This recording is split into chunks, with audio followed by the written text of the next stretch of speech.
रहमानिर्रहीम। तो अब मैं इसलिए आया हूँ एक वेकअप कॉल देने के लिए कि खुदा के लिए मुल्क का हर वो बाशिंदा जो भारत से मोहब्बत करता हो और इसका मुस्तकबिल अच्छा देखना चाहता हो और इंटरनेशनल कम्युनिटी में अपने वतन को इज्जत वाला मुकाम दिलाना चाहता हो, उससे मैं अपील करना चाहता हूँ कि अब ज़रा आप एक काम फौरन शुरू कर दें, मेहरबानी करके। जो साहब भी मेरी ये बात सुने, जो भाई, जो बहन, जो नौजवान, वो बस आज ही से इसकी फिक्र शुरू कर दें कि उनके परिवार में, उनके एक्सटेंडेड फैमिली में, उनके मोहल्ले में, उनके गांव में वो एक एक घर जाकर हर एक का वोटर आईडी चेक करें। सरकार की तरफ से भी ऑफिसर्स दरवाजे दरवाजे आ रहे हैं, इसको बहुत अहमियत दें और चेक करें पूरी। कभी कभी स्पेलिंग गलत होती है, कभी फोटो गलत होता है, कभी मेल को फीमेल लिख दिया जाता है, फीमेल को मेल लिख दिया जाता है, और इस वजह से वोट देने के हक से वो शख्स महरूम हो जाता है। तो ये सारी चीजें अभी से चेक कर लीजिए, आपको पूरा अधिकार है कि आप चेक करें। मैं अपील करना चाहता हूं मस्जिदों के इमामों से, मंदिरों के पुजारियों से, हर गांव के सरपंच, प्रधान और मुखिया से, तमाम समाज सेवकों से। आप किसी भी धर्म के हों, आप भारत के नागरिक हैं, तो आप अपने देश की ये सेवा कीजिए। तमाम महिलाओं से, तमाम नॉन गवर्नमेंट ऑर्गेनाइजेशन से, जो स्वयं सेवक संस्थाएं हैं, वो किसी भी समाज की हों, उनसे मैं कहना चाहता हूं आज से आप टॉप प्रायोरिटी इसी काम को दीजिए। रहमान फाउंडेशन की जहां जहां ब्रांचेस हैं, मैं उन तमाम ब्रांचेस के जिम्मेदारों से ये कहना चाहता हूं कि आज से आप अपने समाज की इस सेवा को सबसे ज्यादा प्राथमिकता दें। आप जाएं, घर घर जाएं और बहुत सम्मान के साथ सबसे पूछें कि भाई आपका वोटर आईडी बिल्कुल परफेक्ट है, आपने चेक कर लिया है, चेक करवा लिया है। अगर आपको न मालूम हो तो ज़रा मालूम कर लें किसी जानकार से कि कैसे वोटर आईडी कार्ड को चेक किया जाता है।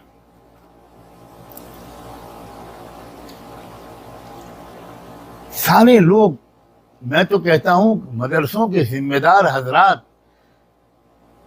मेरी इस गुजारिश पर गौर करें कि आप अगर 3 दिन के लिए, 1 हफ्ते के लिए अपने इलाके में, पूरे ज़िले में अपने मदरसे के बच्चों को भेज दें, बड़े बच्चों को, उस्तादों को भेज दें,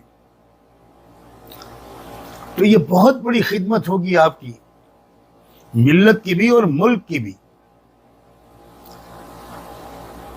क्योंकि इस मर्तबा अगर 100% वोट कमज़ोर लोगों के न पड़े, जिनमें दलित भी आते हैं, मुसलमान भी आते हैं, क्रिश्चियंस भी आते हैं, सिख भी आते हैं, ओबीसीज भी हैं, आदिवासी भी है, अगर 100% वोट न पड़े तो मैं आपको बता नहीं सकता कि फिर उसके बाद क्या होगा हमारे और आपके साथ, इस मुल्क के साथ क्या होगा। इस मुल्क को बर्बाद करने के लिए कुछ विदेशी ताकतें जबरदस्त तरीके से काम कर रही हैं।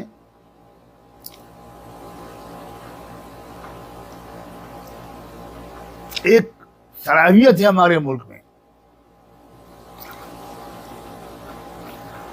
जिन ताकतों ने लीबिया को बर्बाद किया, जिन ताकतों ने सीरिया को बर्बाद किया, लेबनान को बर्बाद किया, जो बहुत खुशहाल मुल्क थे, वही ताकतें हैं जो हमारे मुल्क को भी बर्बाद करने पर तुली हुई हैं। और उनको कुछ यहाँ उनके अपने ऐसे शागिर्द और एजेंट मिल गए हैं, या तो वो कम पढ़े लिखे होने की वजह से कम समझ हैं, और या लालची होने की वजह से वो उनकी बात को जानबूझकर, जानते बूझते मान रहे हैं। इसी तरह मैं तमाम अपोजिशन पार्टियों से एक बात कहना चाहता हूँ। देखिए, आपने एक उम्मीद जगाई है देश के अंदर, वाकई देश का मूड बदल गया है। सोशल मीडिया के 20 चैनल्स पर यह बात साबित कर रहे हैं, आंकड़ों के आधार पर, ग्राउंड जीरो की रिपोर्ट्स की बुनियाद पर, कि मुल्क का माहौल, मुल्क के वोटरों का, आम लोगों का मूड बदल रहा है।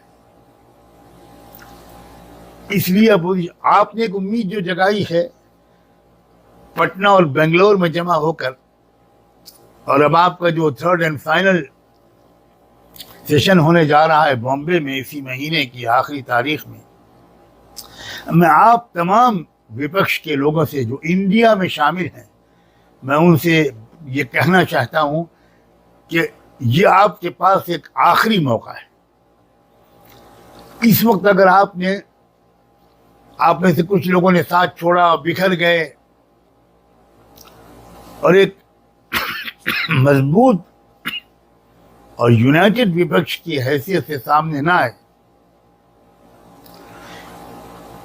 इस हद तक आपने उम्मीद दिलाई है कि आपने ये तक ऐलान कर दिया है तकरीबन कि अब हम एक कैंडिडेट खड़ा करेंगे, बीजेपी के कैंडिडेट के मुकाबले में हम सब मिलकर तय करेंगे। मैं जानता हूं ये फैसला आसान नहीं है, लेकिन आसान ये उसके लिए है जो अपने बारे में सोचने से ज्यादा देश के बारे में सोचेगा।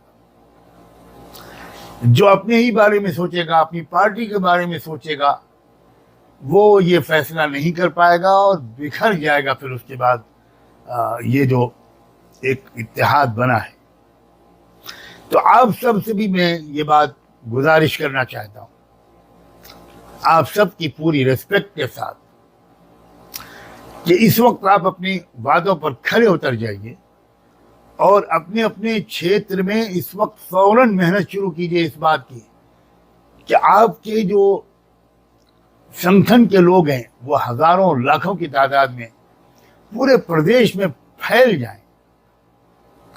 हर जिले के अंदर जो आपका अध्यक्ष है उस जिले का, उसको यही आप इंस्ट्रक्शन दें कि इस वक्त घर घर जाकर वोटर आईडी ठीक करवाएं, वोटर आईडी सबके बनवाएं।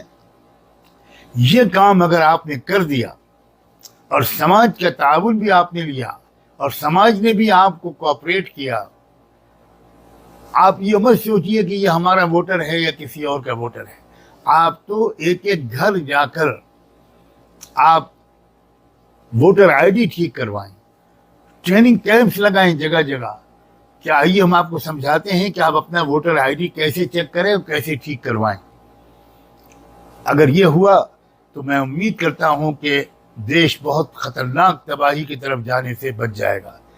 मुझे सिर्फ मुसलमानों की फिक्र नहीं है, मैं खुदा को गवाह बना के कहता हूं कि मसला सिर्फ मुसलमानों का नहीं है।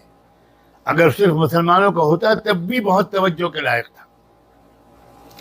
मुसलमान कहीं बाहर से नहीं आए हैं, मुसलमानों ने सबसे ज्यादा कुर्बानी दी है इस मुल्क की आज़ादी के लिए। लेकिन मुझे फिक्र मुसलमानों की अलावा सबकी है।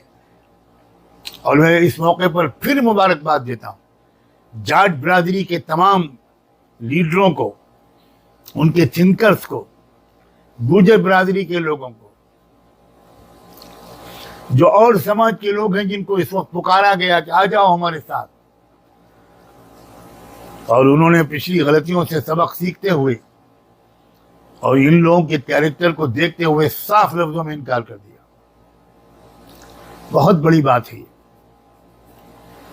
और यही उम्मीद करता हूं मैं, ये 85% जो आबादी है मुल्क की, उस समाज के एक एक व्यक्ति से,